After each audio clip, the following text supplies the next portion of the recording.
My respected brothers and sisters, now time is running very quickly. Alhamdulillah, now we are going to approach the last Ashra of Ramadan. As I mentioned, my first sermon when the month of Ramadan started, Prophet ﷺ said that this is a shahr, this is a month, huwa awwaluhu rahma, wa awsatuhu maghfirah, wa akhiruhu itqum minan nar. So this month, the first 10 days of this month is full of mercy and blessings of Allah subhanahu wa ta'ala.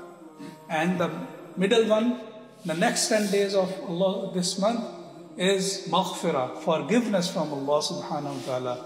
Allah's forgiveness is in abundance in these 10 days. And the last 10 days are freedom from hellfire. Meaning, with the blessings of Allah subhanahu wa ta'ala, when a devotee put himself in those actions, those are commanded in the Quran, and restrain himself regarding those things, those are not allowed, and doing good act with the fadl of Allah subhanahu wa ta'ala, seek forgiveness in these 10 days, and Allah subhanahu wa ta'ala has granted him forgiveness, and then eventually what happened, last 10 days, he get a certificate of freedom from hellfire.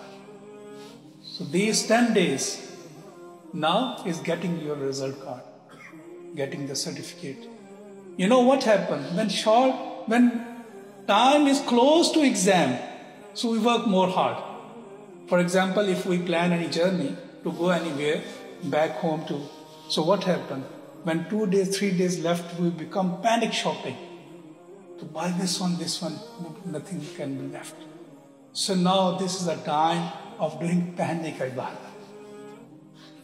And how Allah subhanahu wa ta'ala merciful, in this, that 10 days, we get this night more than better than 1,000 months. Allahu Akbar.